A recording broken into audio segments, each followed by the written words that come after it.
Welcome to a new edition of the Neon Jazz interview series with Polish-born jazz pianist Bartosz Hadala.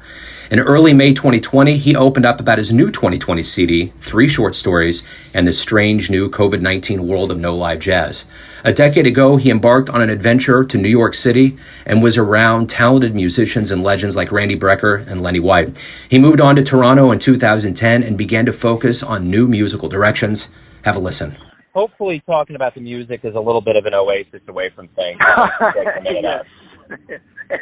So you have an album, 3 short stories, and it has to be bittersweet to be able to put an album out to people that can actually have some extra time to listen to music, but you can't do anything live with it. Talk to me about this release and kind of those feelings you have. You know, luckily for me, I scheduled the release show for March 1st, and I was able to do it, which, you know, I consider myself super lucky because we were debating dates for the release later in March, and it simply wouldn't happen. So I'm really glad we had a great release show in Toronto at the Jazz Bistro on March 1st, and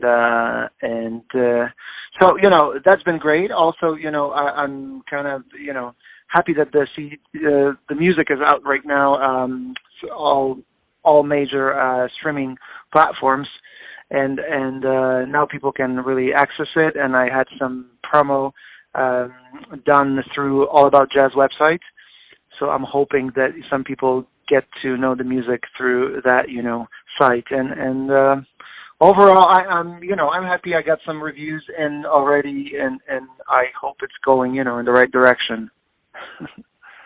So you're originally from Poland. Talk to me a little bit about your childhood and upbringing and how jazz became your life. I think it's been passed to me by my father, who's a clarinetist and also a great, you know, jazz enthusiast. And he had some vinyls at our place, which was, you know, music of Louis Armstrong and Charlie Parker and Jimmy Smith. And those were the records that I actually started listening at the age of 6. So that was very early. And then, luckily for me, some ensembles were formed in my school of music that I attended.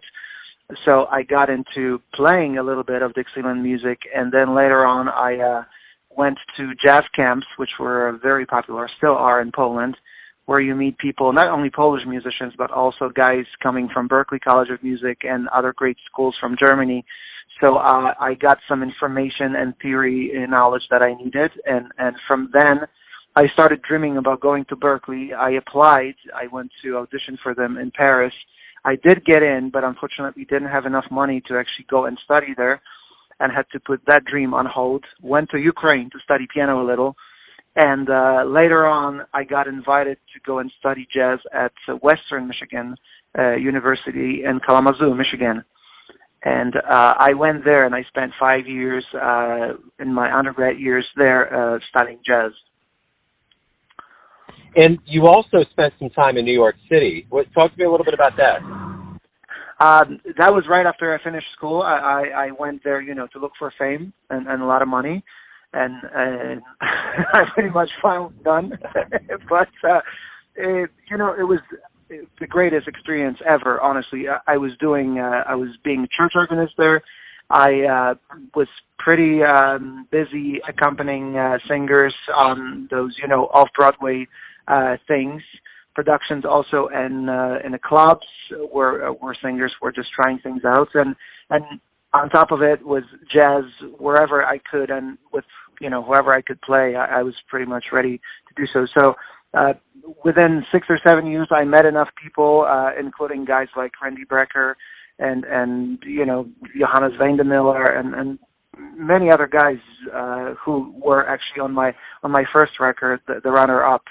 And Antonio Sanchez was playing drums with me on that album. So it went pretty well. Actually, that time was super productive. Hard, but, you know, very, very fruitful. Well, speaking of beginnings, when you did start becoming a professional, what was that like for you? Was it difficult? Did it seem like things kind of fell into order for you? How did that work for you?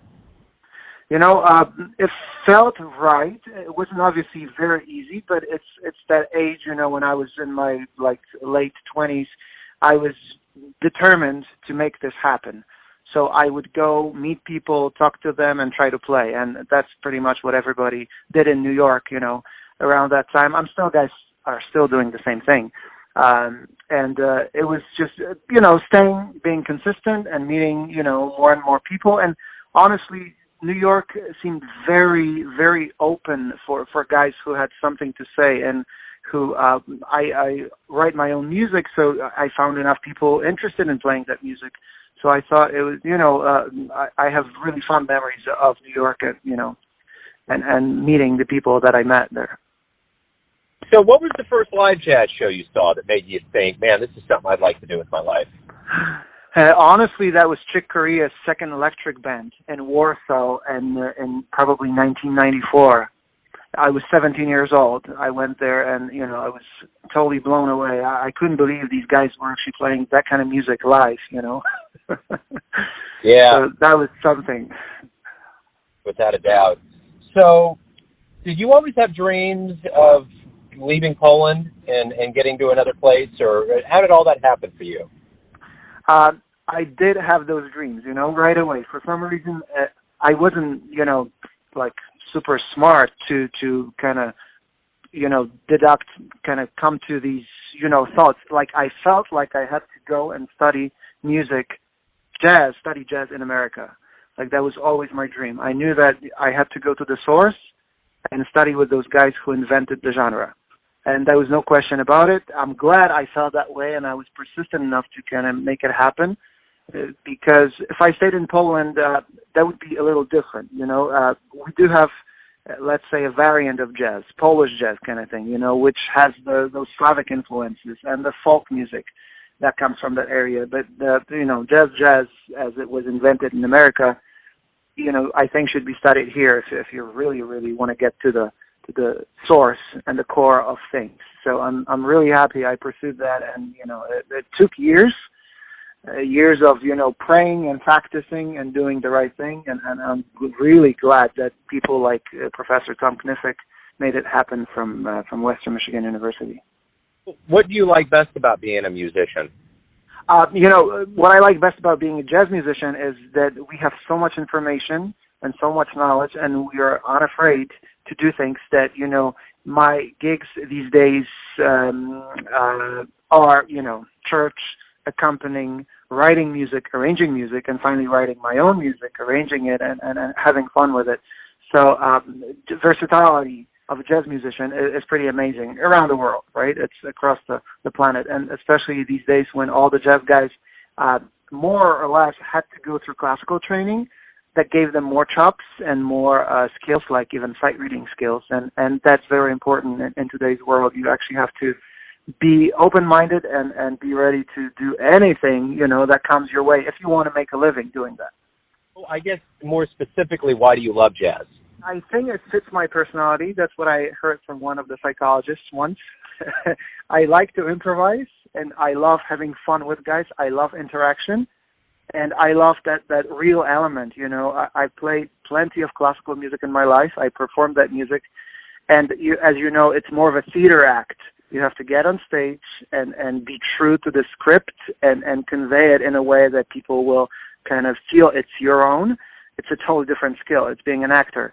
For us jazz musicians, we are being ourselves, as much as we can, staying true to who we are and pretty much interacting with the world. It doesn't get any better. Once we do get over this COVID-19 and we do get back into full force in the clubs and venues around the world, what do you hope both the musician and the audience realizes about this time away? I'm hoping, that people will rediscover live music. I'm hoping that jazz will get some more audience, and in general, that we start again appreciate art a little bit more. And obviously, people will be hungry for a social, thing to get together. But as I said, I hope that people will appreciate art more and maybe just put some more money in it so we can have a normal life. So what have you been doing to keep yourself creatively satiated or happy during this time?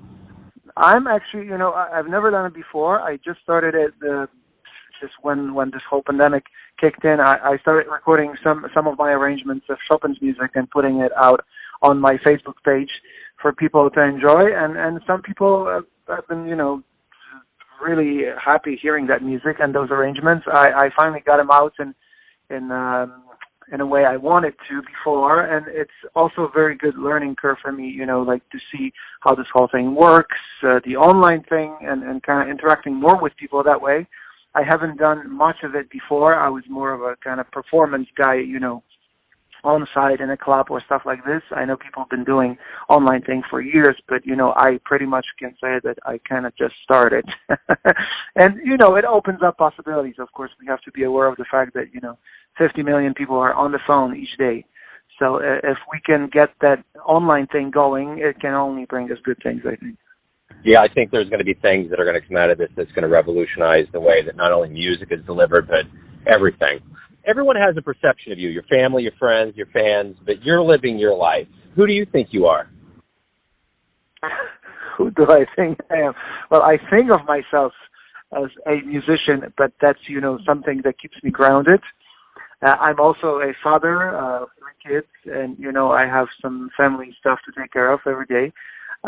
So I'm pretty down to earth, I think. It's a busy schedule, especially now with kids at home learning and stuff like that. So I think of myself as a musician, but also, mostly a human being, pretty much, grounded in what life is all about, joys and sorrows, whatever comes our way, on a daily basis.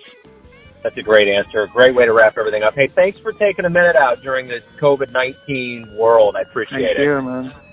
And thank you so much for calling. Thanks for listening and tuning in to another Neon Jazz interview, where we give you a bit of insight into the finest players in Poland, New York City, Toronto, Kansas City, and spots all over the world, giving fans all that jazz. And thanks to Bartosz for his time, honesty, and stories. If you want to hear more interviews, go to Famous Interviews with Joe Domino in the iTunes Store. Visit neonjazz at youtube.com, and for everything Neon Jazz all the time, go to the neonjazz.blogspot.com. Until next time, enjoy the jazz, my friends.